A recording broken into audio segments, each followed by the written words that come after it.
Yo, it's Guido coming at you with some more Civ 6. You can see I've got quite the extensive game going right here.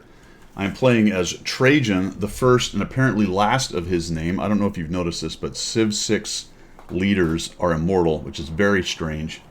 They never seem to go away. It's always the same guy or gal. So I did the random. There were a couple of the special things I did not pick on this particular game, and I didn't mean to. I didn't use the advanced barbarians modification. Wish I had, but where I am currently in the game, I haven't seen a barbarian for a long time. But this is in the past, this save right here. And I wanted to start here because as I've learned things about this game, this was kind of an interesting one. And the impetus for this was the what is it? I'll think of it in a second. Loyalty system. The loyalty system, which is a little bit controversial to some extent, because it can really gank you. It can be a son of a gun if you're not planning right. And I got myself into a square corner on what I thought was a well-planned attack on China right here. So you can see that I am on this peninsula down here in this little tiny map. I don't know if you can make this map bigger. That would be cool if you could. Oh, uncharted territory. I guess you can't. Maybe we can do this. There we go. So we go to the strategic view. You can see that I am in the southern part of this continent right here, and I've got quite a large empire going. And at this point in the game, I was feeling pretty confident. I'm on the third level of difficulty, third highest. So really, even then, there's a point at which you get into the snowball where you are so far ahead of everyone, it's probably a foregone conclusion. But as I'm learning about the different combat, different eras of combat, different things you can do, some of the higher order things like bands, rock bands, and all that stuff. We'll talk about that in a little while. I want to continue through this, and it's a little bit easier sometimes if you are completely dominant, that you're not always trying to put out fires, so that you can really work with some of these things and figure it out. So as I'm learning, eventually we'll get to the highest level, and I'll try to slog through one of those. But I got to this point. As you can see, like I said, I'm on this particular continent. Also, I selected continents and not continents and islands, which I actually like a little more. It's a bit more of a dynamic map because, as you can see, we have two really big seas out here. So one large continent here and an even larger one over there. So I'm on the second largest continent. And you can see the purple. I have a huge chunk of the southeast down here, and we're doing pretty well. I don't have anybody on my border in the south. Nobody over here on the other than the water over here on the east side, but the rest of everything is north and to the west. So my first target was to take out China, which, as you can see, is right through this general area here.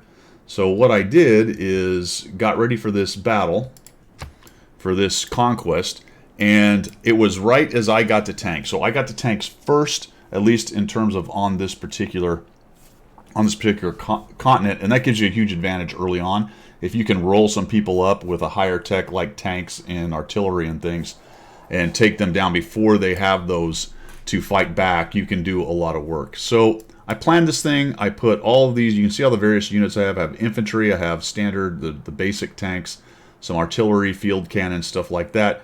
And the border was over here, and I got set up, and I said, all right, I'm going to grab Chengdu, Beijing, and Shenyang, as well as Arpinum. As you can see, I have that as well down here, and I thought I'm going to grab all those, and then if I want to, I can stop, or I'll just keep going. But here's where I ran into a problem. I grabbed them, and right now we are sitting in a heroic age, right? Everything's going nice. Everyone's really happy, right? Loyalty system. My empire's happy.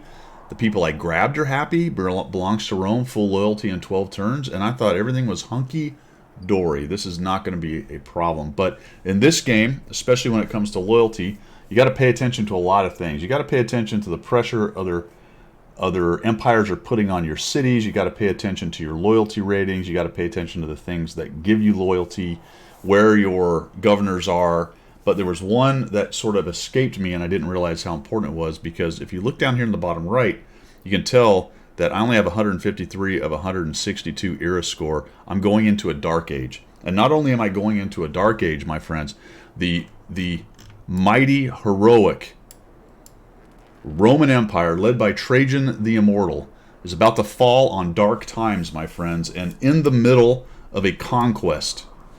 I see some parallels here. I see some. We have barbarians at the gates, my friends. Barbarians at the gates. Because if you click on here, you can see that we are 2 turns from the next era, and I am not going to make this score. So we'll just click. I want to show you what happens here. I'm really kind of on a pause on the invasion. I've got to go ahead and get some guys healed up. I can't really push, although I probably should have been. We're just going to try to get through all of this stuff, because naturally all that happens while I'm trying to get through. Stock exchange, let's just, because I'm not using this particular setup right here, or this particular save. I just had this save, and it allowed me to get through here and talk to this, because we're going to have to do something that I was loath to do a little bit, but since I'm still learning the game, I'm going to accept it. I'm going to accept it, and we'll talk about that in a moment. As soon as we get to the Dark Age here, all the things going on.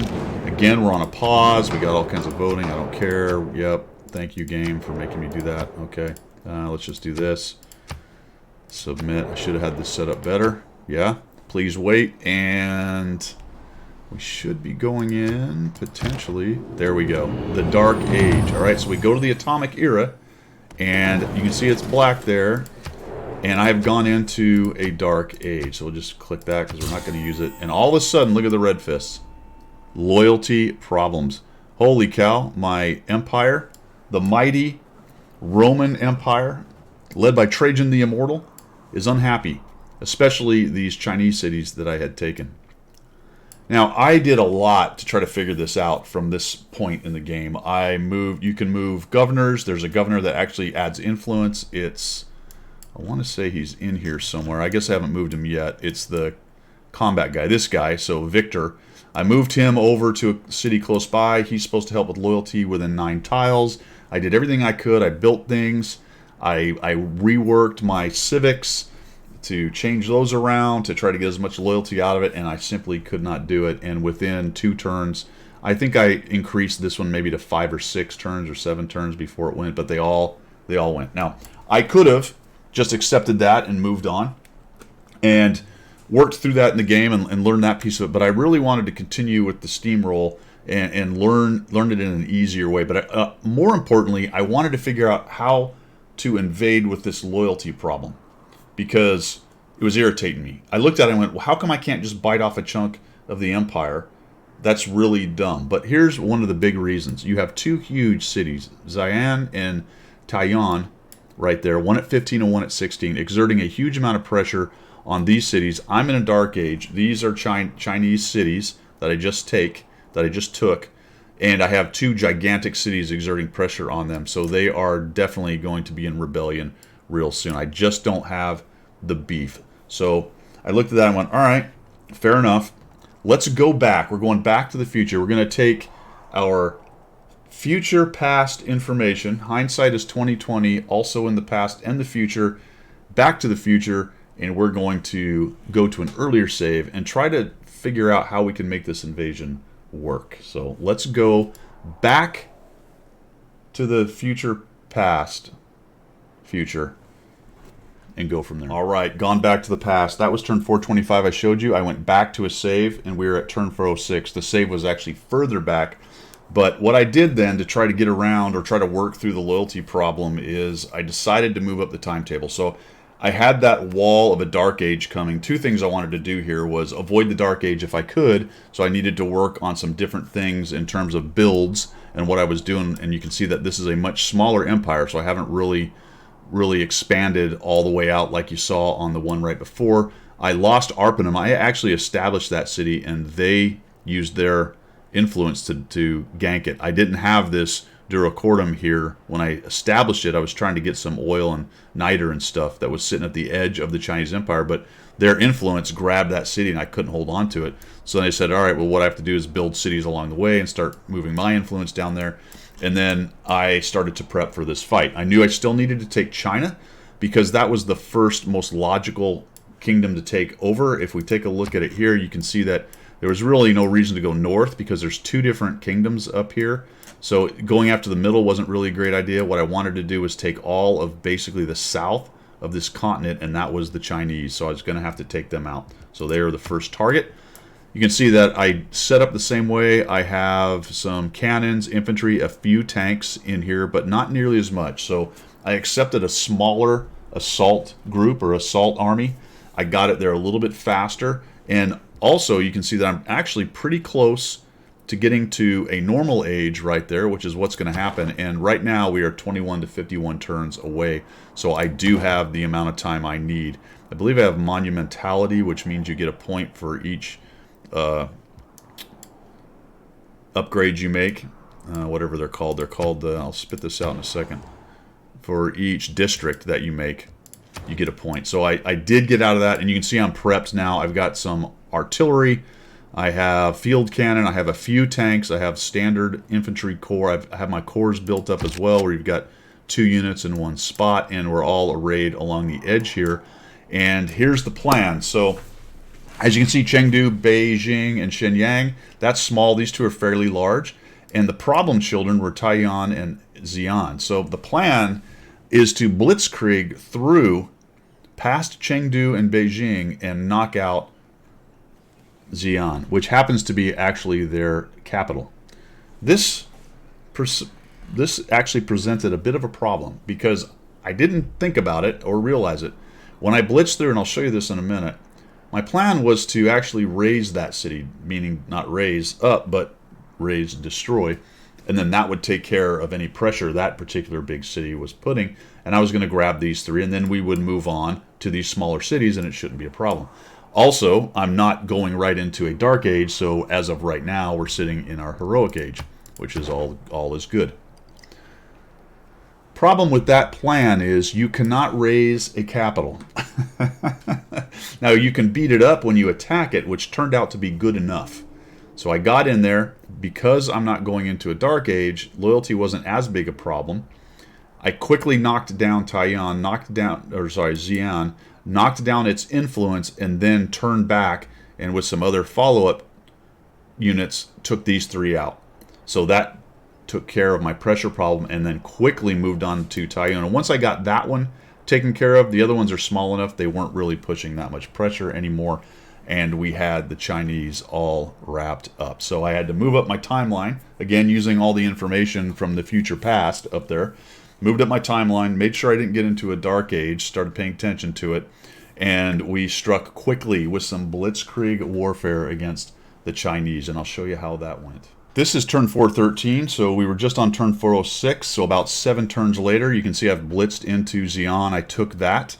I was able to grab Chengdu as we turned right around and grabbed it, and then move north into Beijing. Again, because I'm not imminently going into, also being in a heroic age is very helpful as well.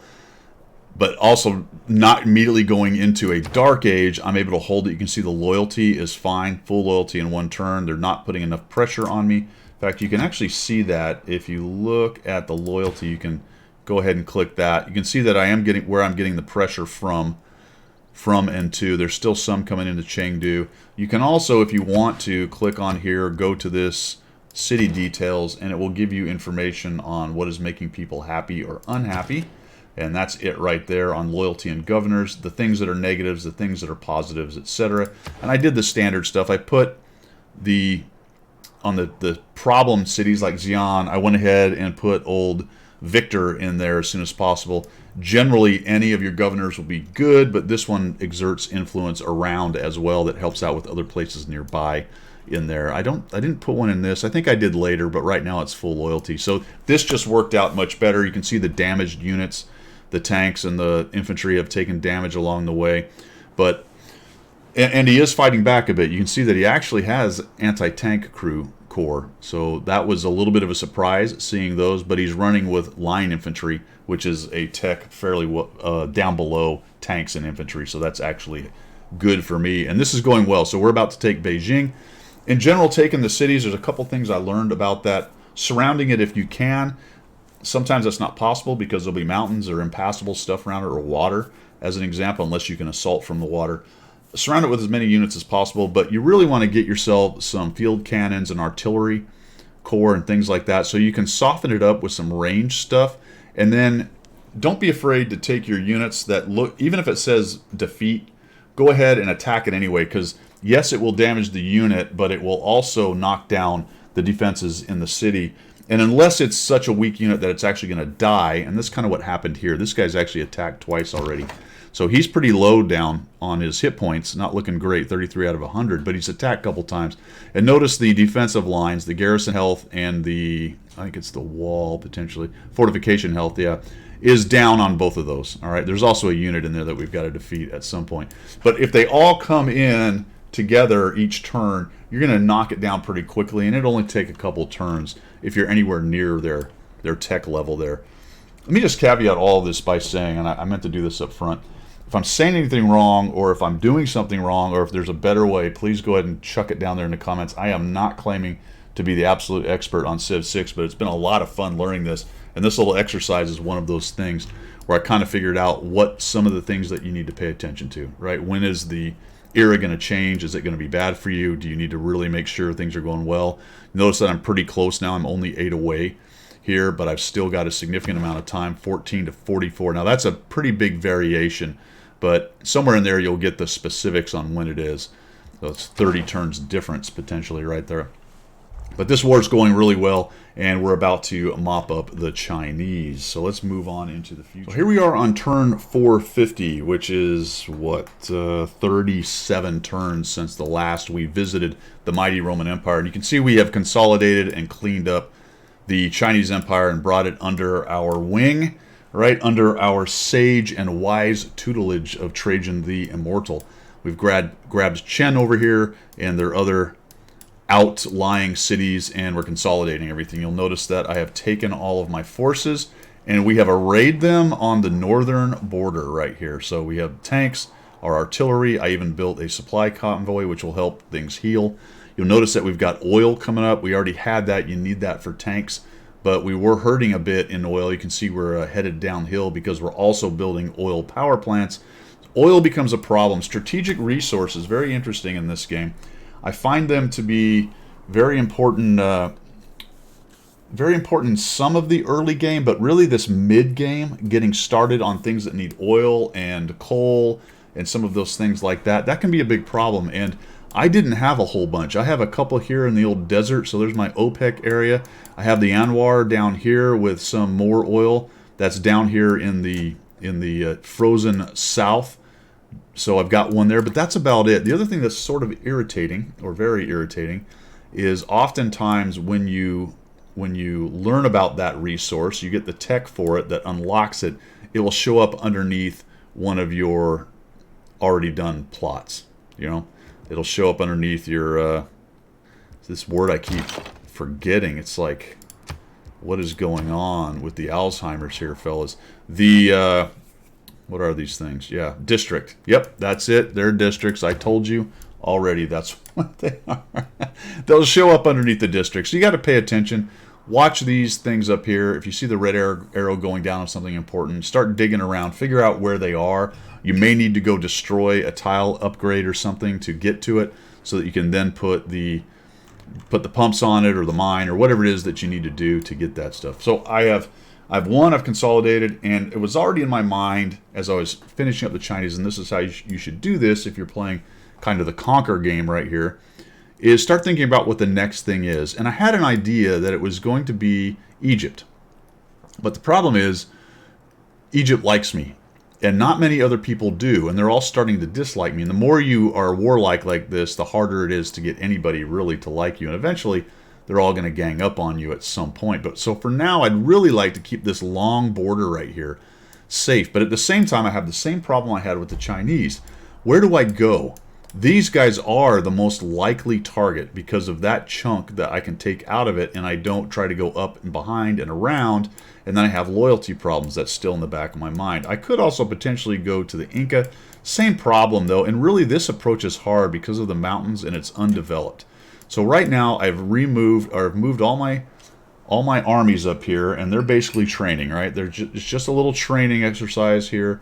Egypt, don't worry about it. It's all fine, kind of standard stuff for us. But I'm also in the midst of, and let's see where we are. We have 36 to 67, and I'm in that dark age I talked about. So I did not avoid the dark age. I Forgot about that. And so I'm using the Dark Age to prep for the next move. So we're going to build stuff up. We're going to try to stay out of trouble. There's no reason to get in a fight. I don't want to mess around with the loyalty issues with the Dark Age, so I'm not attacking anybody. But I am getting some opportunities along the way. And one of the things are things like this. One of the opportunities is this is now a free city. It took me a while to figure this out, this whole free city thing, because this thing popped up and I went, what is this color? Oh, that's actually Mali, sorry. It will turn into a free city in a little while once it is done revolting in 5 turns. And every once in a while that would show up. I'd see a red city somewhere that was, I'd say, is that a city-state or what happened there? Well, it's a free city. It's somebody else's city that revolted, becomes a free city, and the best thing about a free city is it is fair game. As soon as it revolts, you can drive in and take it out. Now, you're going to have issues with the former owner, potentially. They're going to have grievances against you, but you can grab it without declaring war on the entire empire. So I'm looking at this. Have no plans of attacking anybody right now, but I'm getting a few... I gotta click on that. I'm getting a few opportunities come up like this right here. And what that does is it turns my attention from... I'm still waffling on what I'm going to do with Egypt. Do I take out a friend or do I try to go around them? What's going on? But I get, in that case, I find out that I get a bit of an opportunity over here on the west side. So moving further into the future, we are now on turn... I can't remember where all these things are. We'll just go ahead and do this and we'll get through it because then it will tell us, I think... What is happening here? There we go. Turn 503. All right, so we've moved from 450 to 503. And I said the opportunity was going to be over here on the west side. You'll notice that I didn't do anything up here, and we are currently still in a Dark Age, I think. Nope, we're in a Heroic Age. All right, so we got out of the Dark Age, which was ending pretty quickly. I continued to prep, and now I got into a Heroic Age, which is the best. So if you go from a Dark Age to a Golden Age, it becomes a Heroic Age, and it's even better. All right, so pretty awesome. And that has allowed me to do a lot of upgrades. You'll notice I've now got modern armor, and that only took about 50 turns to go from those standard tanks. Now, I find there's several breakpoints in the game, from what I can tell anyway, especially if you're going to be aggressive and conquer things. And that's kind of the... Well, early on, it's get some archers, but that's really early. Then it's something that can take out cities, which is going to be a catapult or a trebuchet or something like that. And then it's kind of knights-ish, things that are mobile enough and hit hard. And then you get to kind of armor. Now, I know there's some stuff in between that as well, but armor and artillery is the next thing. And then you get to the modern armor and artillery, and I'm really getting to the top of the tree at this point. Also, there's a tech, which gives you a giant death robot, which is actually pretty funny. There he is, the giant death robot, Trajan Jr., all right? And I got one of those from that tech. I can build them, I believe, now as well. But I only have one right now. And you'll notice I've got all these guys stacked up over here to take out what is actually right here a city-state. Now, you can leave city-states alone. In general, it's a good idea overall. But that's a big city, and it's kind of in the way for what I want to do. And now you can see I've got 2 free cities sitting over here. These were formerly, I believe, Inca. And they got too close to me, or something was going on with their loyalty, and they are both in revolt. So they're free cities. I like free cities because they're free. They're free to me, and they're free. There you go. They've freed themselves from the terrible Inca Empire, and they're free to me if I can get to them. And the first target then is Taruga, and we're going to take this push in here and take this thing out. Now, this was a bigger battle than I thought it would be. The free cities actually have kind of crappy artillery. That's well below my tech because I'm running around here with rocket artillery corps, but they did have some infantry, and they had a considerable number of units over here, which surprised me a bit. I didn't lose anybody, but it took me a little while to move everything in. And the other piece of that is, notice I've got the railways going through right here.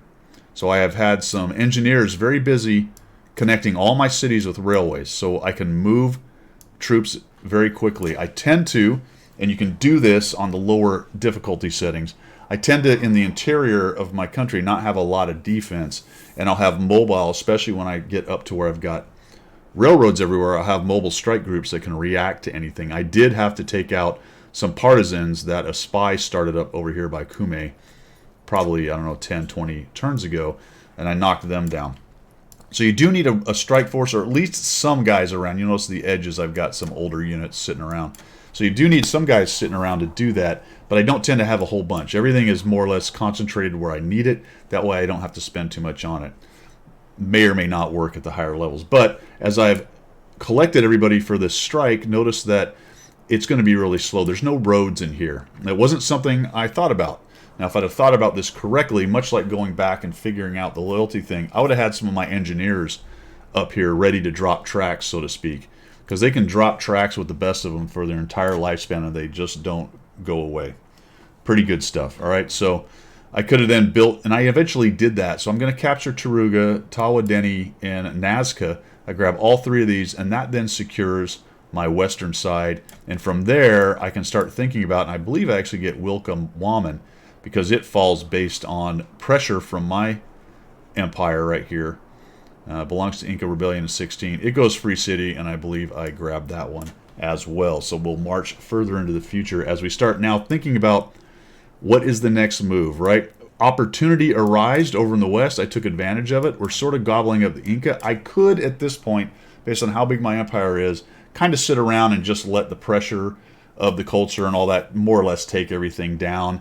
I'm really on the steamroller snowball to winning this particular game. There is a really large continent over here which would be fun to invade. Notice I've got a good chunk, if we go to this map, got a really massive chunk down here of this continent and just starting to move north. But the plan is to go ahead and capture all of it, if I can. Stop it, whatever you're doing there. Why? Oh, there we go. Capture all of it and continue to learn as we go. So let's move a little further into the future. All right, into the future, further into the future. Turn 513. And we have cleaned up the west side here, at least as far as capturing it goes. You can see we've got some damaged units. And we're going to start shifting them back over to the frontier on this way. I do have Pisac. I took it. Wilka Waman has not revolted yet. I don't remember if it does or not, but we're kind of holding out. I did have, interestingly, while I was fighting, I had some red units from here, from Mali, show up. Now, I didn't notice this, and this can happen depending on what you're doing. It's possible to not notice it. I'm at war with him. I didn't even know it. They started attacking me. They snuck through. I think they had free access through here, and they kind of showed up in this area, and we had a bit of a battle with them, and I chased him off. In fact, he showed up with a death robot. I went, oh, that's not good. But I was able to chase him off by using some gold to buy and some faith, because when you are part of the Roman Empire led by the immortal Trajan, faith alone can create modern battle tanks and artillery. I don't know if you knew that, but yeah, pay attention to your faith, because not only can you buy stuff, you can, with the right things built up in your cities.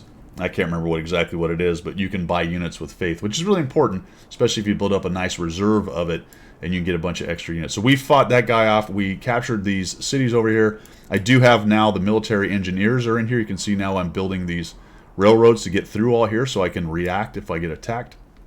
Give me more options to go over there. I'm also starting to build airplanes and airfields. You can see I've got an airfield here, and I think I've got a jet bomber built. So jet bombers are the next level of taking down cities. The artillery and the MLRS are good, the rocket launchers, but the bombers, the jet bombers, they will put a hurting on a city's defenses quickly. Defenses help soften it up so your ground forces can get in there. So now I'm back to what is the next move, which is an interesting thing because we get another little opportunity in here. You will notice that the guy I'm at war with, Mali, he's not really gettable by me. I mean, I could invade from the water here, but that would take a long time to build up. Notice he actually has airplanes. He has some pretty good tech, a fairly large army. If we look at it, he's at 940 and I'm at 1445. In fact, is he number 2? He's right up there, right, as far as the size of his army, or the strength, according to that number anyway. And I have to then fight around Egypt, which I have borders, free borders I can go through.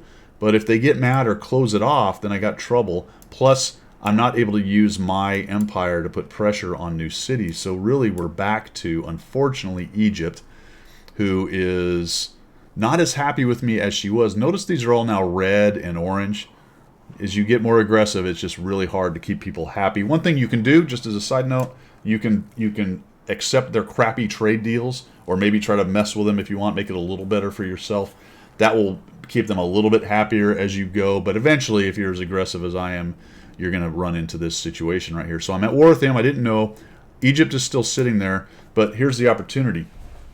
Notice he has Geneva. Well, Geneva is a city-state, so he attacked that and took it. Then we got a report from the World Congress saying this cannot stand. Vote for common action against Mali to retake Geneva. Now, this is one of the first times I've actually seen it go after someone other than me, who was potentially aggressive, and he has taken Geneva, and I said, yep, and we voted, and it's on. So now there's a reward for taking Geneva back, and I'm thinking, all right, that's an opportunity. Let's shift all of our armies up here. We'll push in, we'll take Geneva, we'll knock down Nioro, we'll see how it goes. Maybe we'll even knock down a few more towns. We'll raise a couple of them, and we'll take some of his power base away. We knock down his power base, not really planning on keeping any of it unless I can, and I don't think I can, based on loyalty. We'll see, but if not, then we'll just raise a few of these cities, give him a bloody nose, grab Geneva, get the rewards, pull back, and then poor Egypt is next on the dinner plate for the Roman Empire led by Trajan the Immortal. That's the plan anyway. And that brings us to the current situation.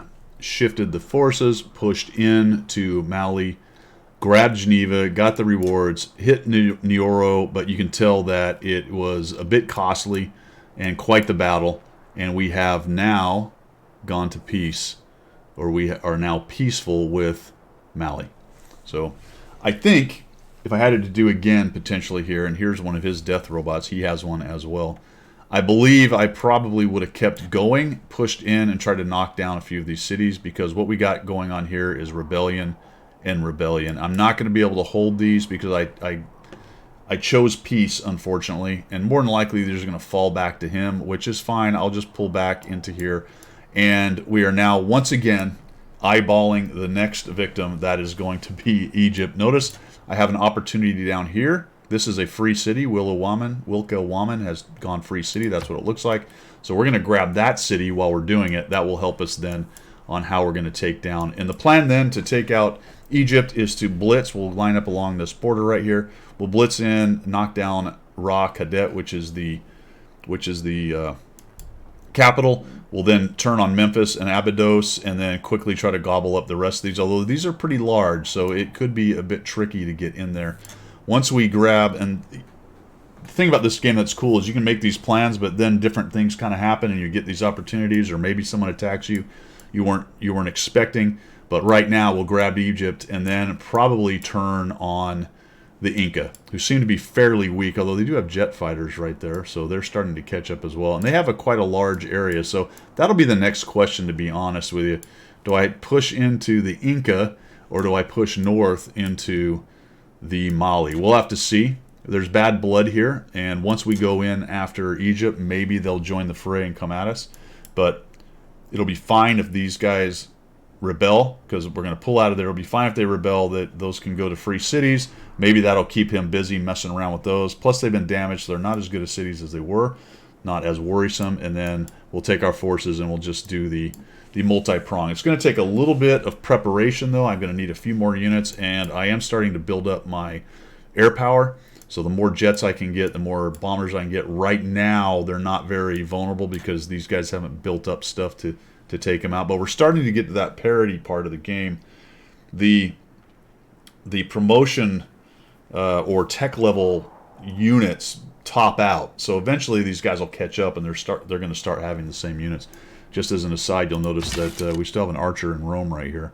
And he only upgrades into a machine gun, which is a wholly useless unit, at least from what I can tell. Mostly, for me, it's mech infantry, armor, death robots, and rockets and airplanes. That seems to be the top of the line, the top of the food chain.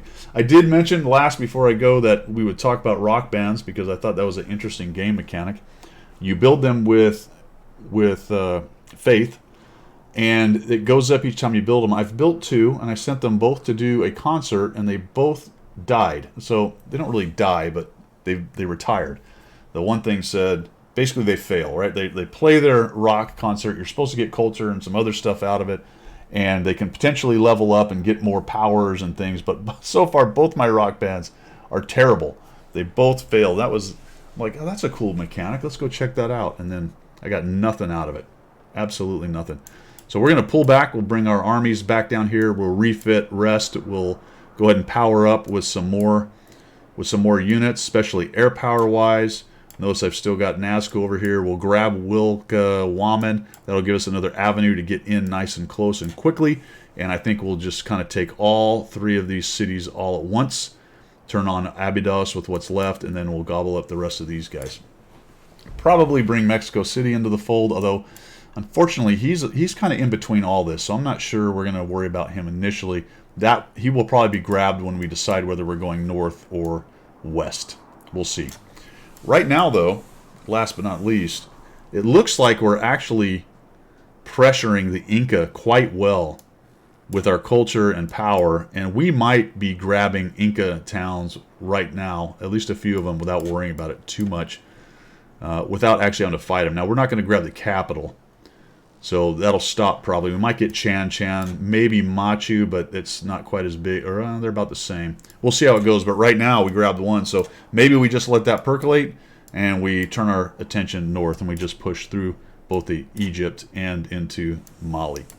There you go. It's been pretty fun checking out the Civ 6, learning how to play it, fighting around some of the mechanics. I sent a text to my brother-in-law about how much I hated the loyalty mechanic, and it was really pissing me off. I took a second, thought about it, and said, all right, let's figure this out. And there you go. That's how I did it. Let me know what you think down below. I know a couple of you have bought this. I hope you're enjoying it. I really enjoy this game. It's very good. It's a good in-between time waster. Because it's turn-based and single player, you can play PvP, but you can also play single player. You can play 2 turns, walk away, and do something else. That's one of the cool things about it. I appreciate you guys coming around, checking out the video. You guys have a good rest of your weekend, and we will see you.